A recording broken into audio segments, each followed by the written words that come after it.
MotoGP Ultimate Racing Technology 2. Fuck it. Let me see if I can remember the other ones. This, MotoGP, Drivers 3, I used to play a lot on the PS2. Most games I played on PC, but Drivers 3 was PS2. Gran Turismo 3, that's obviously PS2. And I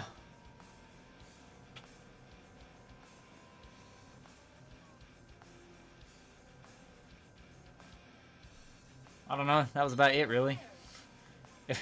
If I remember anything, I'll let you know, but that was about it. We know how the game works. I can tell you how the game works better than they could in much less words. You do each challenge, and you unlock the car, and then every so often when you complete a challenge, that unlocks another challenge to do. This game shouldn't take me any time to do or complete at all. Where the fuck is my phone? Because I want to keep track of how long I've been recording for. It's about... Alright. It is 10 to 3. Which means that to make a 15-minute episode, I'd have to end at 5 past 3. Which means that I'm wasting fucking time. I'll start with this one. You can pretty much do this entire game. Oh, I can pretty much do this entire game on hard now. It's not that hard for me because, I mean, even if I grew up playing it on the PC, it's not like it changed that much from a PS2 to PC. Why the fuck is it in that view?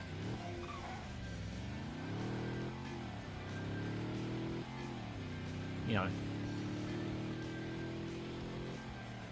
this game actually had introduced me, to the kind of interesting game modes that make up sort of well, you don't really see them anymore, but more interesting game modes like driving through gates and stuff.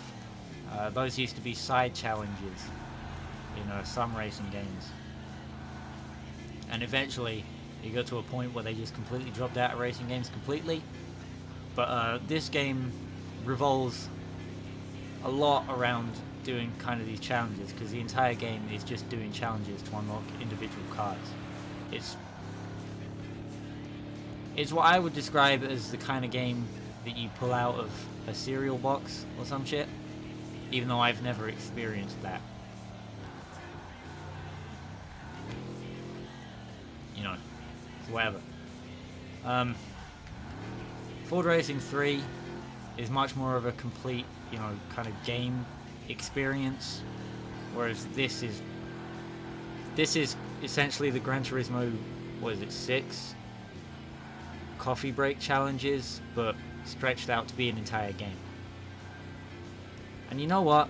It works for me, because I don't know if it works for me because I like Fords, or if I like Fords because I essentially grew up playing this game. But the fact of the matter is that this is a good game, and I like it a lot. Even if, to look at, it's not much anymore, and really you gotta have the experience with it that I have to appreciate it. Probably the only people that will actually watch me play this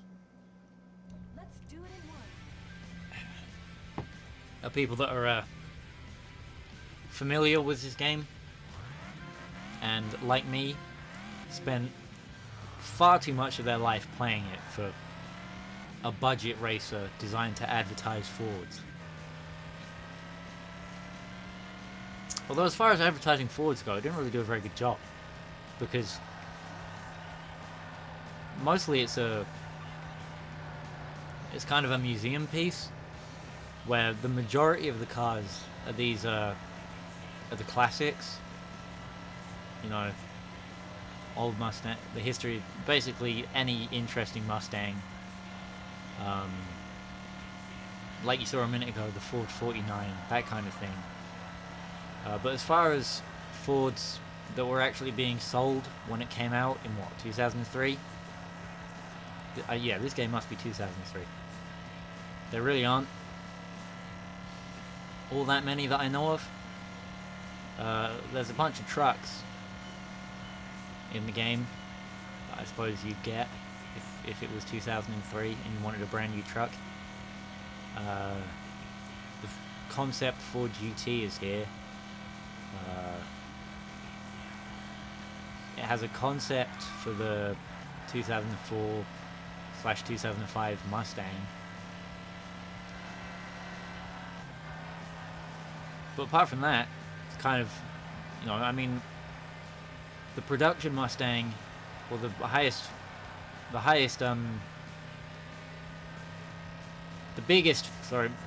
best Mustang in this game is a modified Fox body. So it's not the all of Ford's brand new stock for you to enjoy as a kid and be like, oh wow, that's brand new, I really want that. This game is far more insidious as a piece of advertising. It's giving you all the cool old Fords and ingraining a little blue oval into your brain hole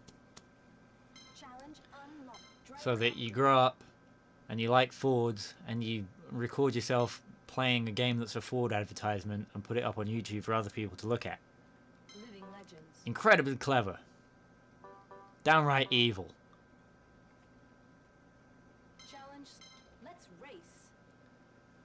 That's not to say that the game is all good, as we're fucking already about to see. Racing line events are by far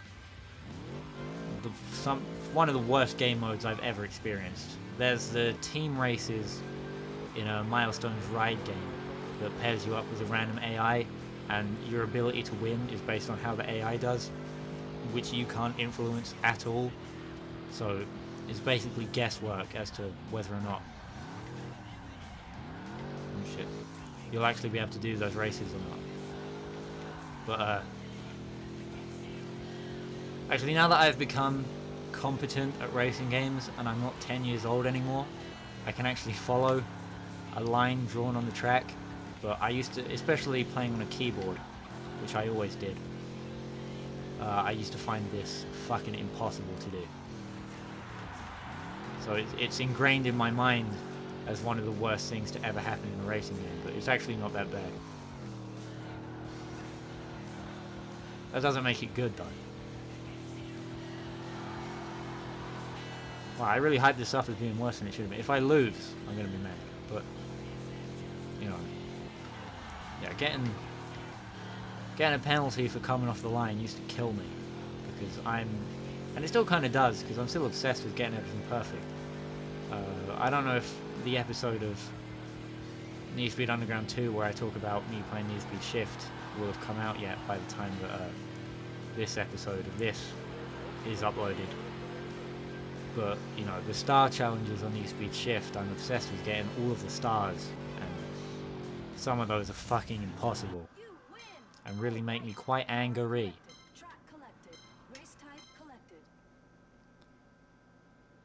Yeah, this game is good for kids. It was good for me as a kid. It's especially good when you don't have many racing games. Like right now, I have something like 100 PS2 games. But when I was a kid and I had 5 games, this game was really good because you play through it and it gives you all the stuff you can use in the sort of quick mode, and then you can just set up all your own races. And I used to sit around doing my own shit with this game all the time.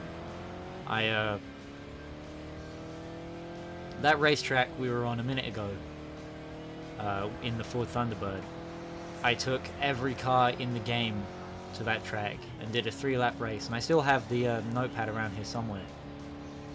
And I did 3 laps and I took the fastest lap and wrote it down, and I ranked all the cars in the game from fastest around that track to slowest. I'll have to dig that. Next time I sit down to record this game, I'll dig that out and I'll tell you what the ranking was. That's the kind of obsessed I used to be with this game. I think the longest race you're allowed to do is only 10 laps. But I remember being really proud of myself for sitting around and doing a 10-lap race. Because, that was the longest event I'd ever done when I was like 8 years old. So I was pretty hyped about doing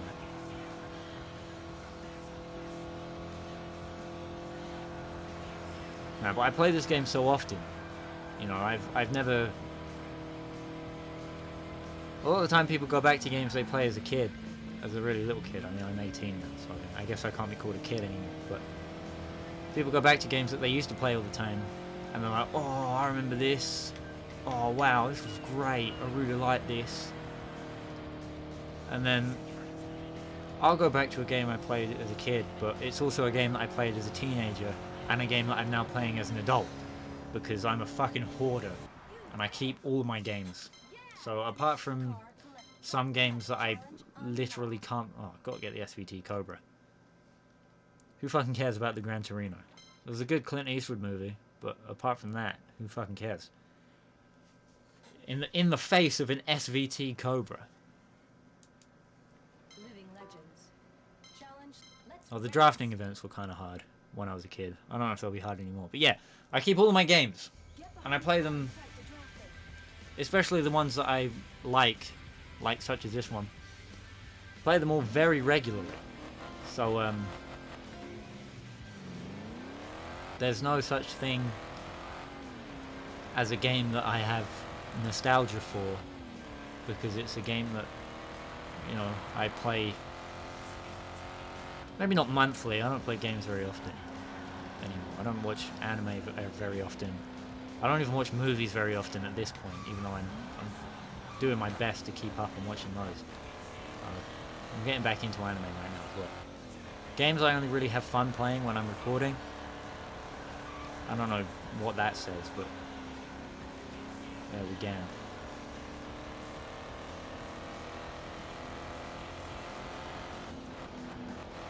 It's the catching up that's the hard part. Also, this is my least favourite track in the game because of that corner, or it used to be.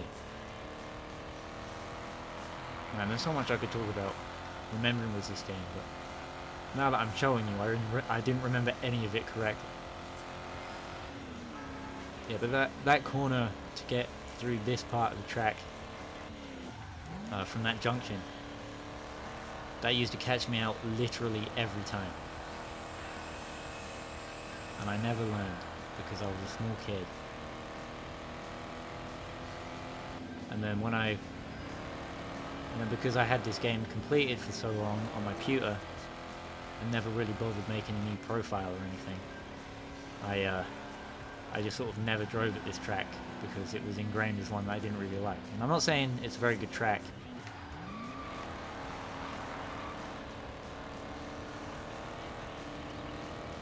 Although all the tracks in this game, or at least all of the, as far as I can recall, although,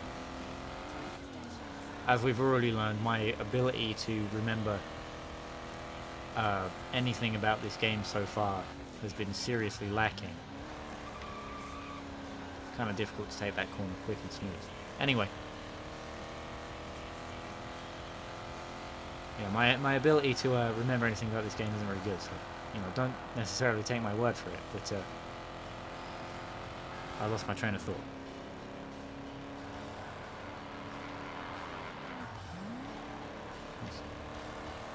Oh yeah, the tracks. Most of the tracks are, yeah, smooth, quite open. Ran out of time. I knew that was going to happen. It's difficult to keep up. The problem isn't drafting the cars, because that's really easy and you can do that quickly. The problem is catching up with them to actually draft them, as I've just displayed for you now. So let's fucking go again.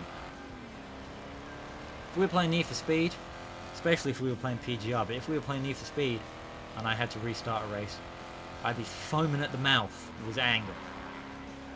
But with this, it's alright, because this game is really quite therapeutic. Except when you're fucking rolling the cars over into the corner because of the camber. Yeah, feeding the cars through the corners, finding the smooth lines.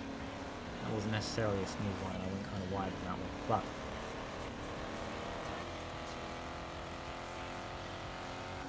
just trying to be as smooth as possible with this game. This is really where I learned to play racing games. And, part of that might be the reason why I don't like using the brakes very much. Because this game taught me that if you get the right line, you can chuck cars through corners. No worries, because the corner will be nice and shallow, and the road will be wide enough so that if you take the right line, you can just go flat through everything.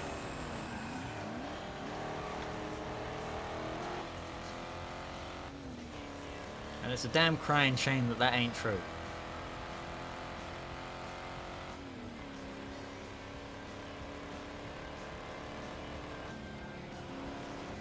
Other problems with this game. There aren't very many engine noises. Or different engine sounds. There's the, I don't have any way of actually listening to this game, but from memory, there's a big racing engine kind of noise. That's what you get in Ford GT and this weird looking concept Mustang that I'll point out when we get around to it. I'm not going to be able to fucking catch up, am I? I've only got 20 seconds and he's already that far ahead. Go on. Go on, Mustang.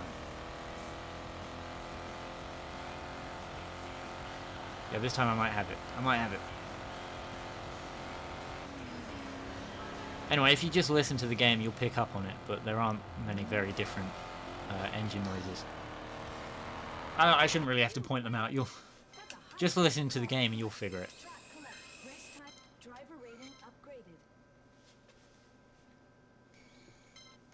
It's a good game, though. Good game. I like it a lot.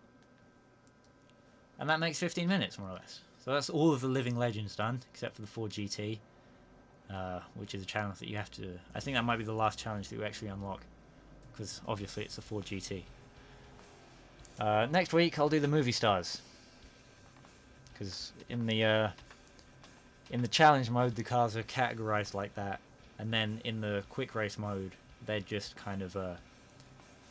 wait, I can show you actually. Ford Collection. They're categorized into classic and modern and performance. Oh, you have to choose a race mode, sorry. You choose a race mode first, but yeah, classic, modern, off-road, performance. And then stock doesn't mean stock. Stock means oval racing.